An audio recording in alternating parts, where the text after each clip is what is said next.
négociations sont en cours, un voilà. ultimatum jusqu'à samedi, et j'espère que les derniers combattants pro-Kadhafi déposeront les armes. Confirmez-vous une demande d'asile de Kadhafi à l'Algérie?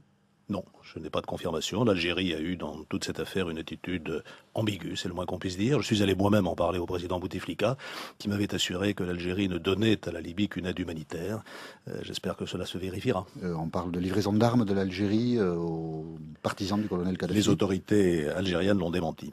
Mais ce qui est important aujourd'hui, et vous l'avez dit tout à l'heure en évoquant cette conférence, c'est de passer à une autre phase de l'opération en Libye. La reconstruction. La reconstruction. On va reparler de l'Algérie après, mais la reconstruction. J'y reviens quand même sur la première phase. Je voudrais quand même souligner quelque chose, c'est que l'opération militaire a été conduite sous l'égide de l'OTAN, par la France et par la Grande-Bretagne, dans des conditions qu'une Libye démocratique va être un pays qui va se développer, ça sera un facteur de stabilité, de sécurité et de développement dans la région. L'Algérie, puisque vous en avez parlé tout à l'heure, Alain Juppé, c'est une question importante. L'Algérie, c'est le puissant voisin de la Libye.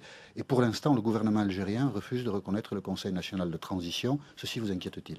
Nous le regrettons. Je pense qu'aujourd'hui, le Conseil national de transition a fait la preuve de sa représentativité. Vous avez vu qu'il gère la situation à Tripoli aussi bien que possible. On aurait pu s'attendre à des représailles ou à un très grand désordre. Ce n'est pas le cas.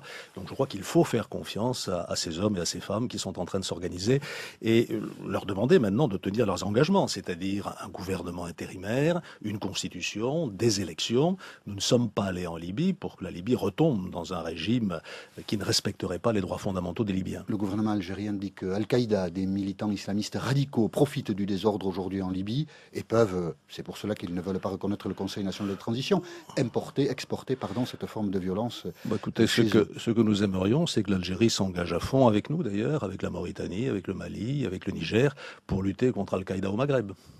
Vous avez des contacts avec les autorités algériennes pour espérer qu'ils reconnaissent rapidement le Conseil national de transition? Bien sûr, nos relations avec l'Algérie sont bonnes. Je vous ai dit que j'y étais il y a quelques semaines et